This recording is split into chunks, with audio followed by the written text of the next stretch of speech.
Dory 1, this is Fire Team Delta. Dad's coming home. Welcome to the Military Veteran Dad Podcast, where it is our mission to bring every dad home. I am your host, Ben Killoy. I'm a United States Marine veteran, husband, and a father. We will bring authentic conversations to inspire action in your life so we can close the gap between the dad you are today and the dad you want to be tomorrow. This is the Military Veteran Dad Podcast. Welcome back to another Fatherhood Friday. And as I come to you, I can say the world is a very uncertain place. And I want to come to you with 4 things that I've almost immediately, but through the power of failing every day, continuing to grow, of things that I'm doing every day to help me get through this coronavirus and understand how we can grow through this, understand how we can do different things and live life in an intentional way that will actually make us a better person on the other side of this. This is one of those rare moments where life gives you, it's probably never happened in this particular way, where life's paused, where you were forced into a day when you wake up and everything was different. And it happened overnight. And for me, it was something that I was kind of already evolving as I was working on my own. I had a routine down. I had a daycare schedule down. I had my schedule figured out. And then bam, it all blew up. So my progression this week has been night and day different. So on Saturday, I can honestly say the primal fear was there. I felt like a caveman fighting for survival in my head, at least, and fighting with the idea that I needed to protect my family.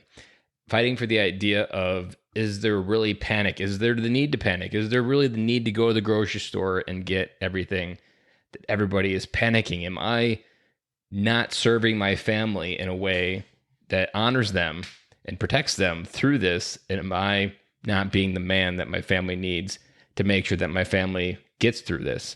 And am I being naive? Am I not being enough? Am I being too cautious? Am I not being enough diligent? Should I be reading the news more? Should I not be reading the news more? But honestly, I read the news way too much on Saturday because it just instinctively activated that primal caveman, I need to survive fear. And then as I went through, I was reminded of some advice a coach gave me that when you're in your head, you're dead. And I was literally dead because I was completely in my head. And when I'm in my head, everything seems scary. Everything seemed hard. I seen so many things that were slipping away. Like I felt like a part of me was dying this week through this coronavirus. And every day was something new. And every day life just got a little bit harder. And every day my dreams would die a little bit. That was me being in my head. And so when I kind of went through this, I had that advice, reminded myself, I re-anchored myself in this idea that I need to stay in my heart. When I'm in my heart, that's where I am strongest. That's where I can make the best decisions. And that's where I can show up to my family the best, that I am exactly who I need to be. And I bring my whole self into that moment. But it only happens when I'm in my heart. And I often get in my head way too quickly. So what I've been doing is I've been saying to myself that I am in my heart and I live in my heart. And I probably say that 10 times a day. I am in my heart and I live in my heart, as a reminder to get outside my head, because if I'm in my head, I'm dead. And that's been my primary thing that's helped me anchor myself. And I anchor myself even more intently every morning with meditation and reading and just reminding myself of the positive energy that I have inside that I can tap into through all of this, that nothing around me has changed who I am. Everything about that, everything about you as a dad listening to this, everything that before Corona and after Corona, you are the exact same person. And what I've kind of been using this as a growth mindset to grow through it and trying to think of who I want to be on the other side of this coronavirus. How can I radically change my life with this pause in a way that wasn't possible before, but I'm going to be so excited on the other side of this coronavirus. 1, because it's gone. But 2, the person that this transformed me into, that this is a big pile of shit, and that shit could essentially move me in a way that no other mechanism was able to do. Like, this is enough pressure and freedom that you could do a lot of different things in your life that you were never able to do before. So those 4 things that I'm doing today that are getting me through each day. Number 1, and I'll list them off and I'll dive into them. So number 1, I am letting go of control.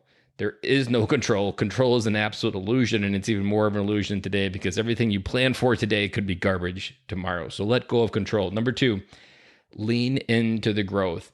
That every day is a new day that you've never had before. Number 3, value that family time. This is something that's a unique gift that this coronavirus is gifting every family, the ability to have your kids at home, to learn what it's like to teach them, to learn what that smile is like when they figure something out, to learn and go outside and play or do a science experiment outside. Those are things that I'm doing today. And number 4, value the schedule. So let's go back to number 1, let go of control. This is something as a military dad that is extremely hard for us because when we are in the military, we seek control. We have control. The military is essentially a control complex of this is how we control the situations, and we try to create as much control in every scenario. And if we don't, we try to shore up that security, or whether it be a unknown of a battle plan or whatever it may be, we always try to make sure we have control. But you don't have control in this. So you really just need to ride the waves and make sure that you don't necessarily get super upset when things don't go right, because these are all things that you've never done before. So let go of that control. And that leads into number 2, that when you're in that moment that you feel like you're a failure, that you feel like you're not good enough, that you feel like you're letting someone down in your life, whether your wife, your kids, yourself, your friends, your coworkers, remember that this is a time that you've never had before. Something I've learned since I've lost my job was that I've never been a stay-at-home dad. I've never been a stay-at-home dad that tried to be responsible for dinner every night. I've never been a stay-at-home dad that was taking my kids to daycare every day, picking them up and dropping them off. I've never been a stay-at-home dad that was here to get the kids on the bus and get them off the bus. And I was never a stay-at-home dad that did all the groceries. And I never was a stay-at-home dad that cleaned the house. But through 4 weeks of failure and trying over and over, the repetition of, well, that didn't work, that schedule didn't work, I bit off more I could chew that day. Every day, I was figuring it out. And ironically, the week before everything hit the fan here, I had essentially figured it out. I had my perfect daycare schedule. I had my gym routine down. I had my time to work on my business. I had the grocery shopping. I had the time I was going to clean the house. But through 4 weeks of trial and error, I got to a place where I felt comfortable, because every day I woke up as a stay-at-home dad, I had never done anything related to that. So I had to give myself a lot of grace and just remember that every day is a little bit of tinkering. You try some new things, you realize some things didn't work, but you just keep applying the same principles that you already know of how to learn and grow, and you'll eventually get there. The same thing applies to this whole new scenario where your kids are home, the schools are closed, you can't go outside. This scenario that you probably have never been in, especially if you were the provider. These are scenarios, it's a role that you're almost unfamiliar with. And maybe if you even lost your job during this, you're unemployed. This is a new day for you. This is a day you've never had in your life. So you need to be able to accept that every day you wake up and try something, you're probably going to fail. But that's okay, because the faster you fail, the faster you can figure out what works. So embrace that failure. Embrace the idea of just figuring out what it is that you need to change. Every day is an opportunity to fix something. A random lesson that I've proved multiple times, but it continues to bite me in the butt. Sunday night, I stayed up way too late. I stayed up till midnight watching NCIS. I'm a huge NCIS fan, and I got addicted. And I was like, I can wake up in the morning. And I did wake up in the morning. I was on my morning routine. I got through, but by 7 o'clock, I had a failure to boot. I was just groggy. I was tired. It was just bad news. And I put that on myself, and it took me 2 days to get back out of my rut. And I'm like, okay, I cannot repeat that, because starting that morning anchored in who I am, that positive energy and that alone time, that reading, that helped me get through the day. And then I jeopardized it by staying up at night. So you're going to get a lot of those, just the feedback loop. As long as you're implementing the feedback that life is giving you through this new time, we will eventually get to a place where you know everything that needs to be done to get it to working. You know what's not working. You know what is working. You know when the kids responded this way. You know that if you don't do X with the kids at such time, 2 hours later, they're chaos. Like all of these things, like I'll give you an example. Tuesday was an absolute chaotic day. I tried a whole bunch of things. It was the first day. My wife was still at school because they were figuring out how to shut it down. So I had all 3 kids. I was trying to keep my commitments with the podcast going. It was absolute chaos. And by the end of the day, I felt like a failure. But by Wednesday, I improved. I had more discipline in the schedule. And we got through, and I felt like $1 million on Wednesday. But that was only a 24-hour change. And I can attest to that because I spent almost 5 weeks re-engineering my life and the way that I approached it to make sure that I could do this life as a stay-at-home dad. So all of those opportunities were all just growth opportunities for me to get to a place I've never been, but to get there in a way that I understand what I need to do to kind of get that illusion of control. But don't get hung up on it if you lose it, because that just means you have another day tomorrow to try to get it back. Number 3, value this time with your family. This is something that I hope this is a positive that comes out through all of this, is that people are reunited with their families in a way that they've never been before. They realize all the things that they were occupying, all the memories they were missing out on. This is a time where you can have your kids look back 10 years, 20 years from now and remember that this was some of the best family fun time they ever had. I've seen pictures on Facebook of a friend whose kids were playing in a puddle and said, good thing there's no coronavirus in the mud. And his kids were just having a blast. We've done science experiments. We've did a rock rolling. We go on walks during the day with the kids. We even were doing drawing exercises. I printed out some paper, said how to draw these characters.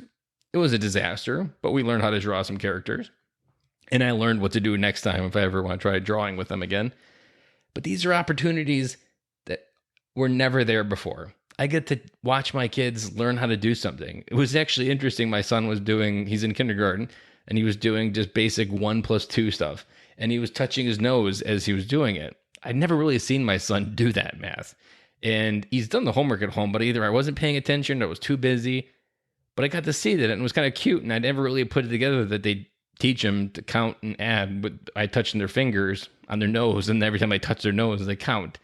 Like, that's a moment in memory that I'm remembering now. And that's now making my family connection stronger. So find ways of how you can make this the most epic family time. And that 10, 20 years from now, they look back and remember, this wasn't the time where all these people were dying and the economy crashed. This was the time that we had the best fun as a family. And number 4, the value of a schedule. I knew about this, but I don't really know if I really knew about this. Your kids need a schedule. They have a schedule at school and they follow it routinely. It's a 6-day schedule.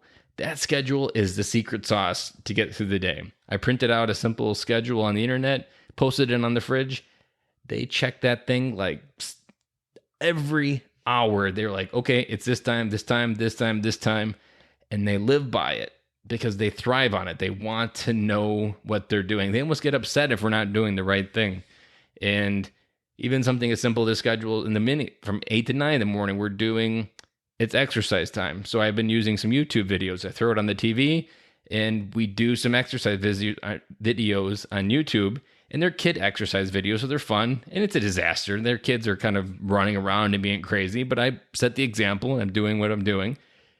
But that's a moment that it's kind of just a chaotic, nice moment that we're having together. And that excites me. I'm doing it every day. We're learning how to do fitness every day. I'm doing the exercises with them.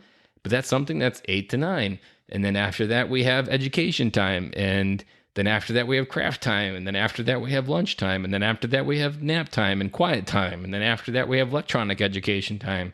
And then we have, I can't remember what comes after education time in the afternoon. But then even before dinner, we have a dance party time where we just turn on Alexa and we have fun.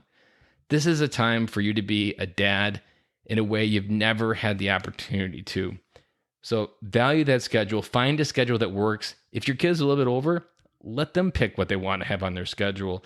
Maybe you tried the way of letting them have individual schedules, or maybe you do a family schedule. But find a schedule during this time, because it could be 1 month, 2 months, or 3 months through this time that we're trying to get through. So establishing a schedule that you all agree upon will help tremendously create order from chaos. It's underestimated the principle of schedules for kids, but when you apply it, it was like a magic wand. And remember that if you're struggling to try to figure out what the right to do, create a schedule that everybody can agree on. If their kids are older, use some creativity, let them have some ideas on it, and then just stick to it. And the funny part is they'll stick to it because they want to be on a schedule, because that's what school is a schedule of boom, boom, boom, boom. They go from one thing to the next. So to review, remember, number 1, let go of control. Number 2, lean into growth. This is an opportunity for you to grow in a way that you've never had possible. Think of something, what's the biggest action, the massivest goal that you could set during this, whether it be a health goal, a fitness goal, a business goal, a personal goal, a family goal, whatever it be, set the biggest one possible and try to conquer it through this time. And on the other side of this, be the person that you've always wanted and step into that person when that time comes. And that's what this opportunity has for you. Number 3, value the time with the family. And number 4, value the value of a schedule with your family. So with that, if anybody has any conversations, questions they want, or they need to talk, we've got the Facebook group. My phone number is out there. You can reach me out on Instagram at n_Kaloy. I'm more than willing to have a conversation. This is trying time. So if you need someone to jump on a call, be a friend, have a question just to lean on, I'm here for you. Reach out. And with that, I'll sign off, and I will talk to you again on Monday.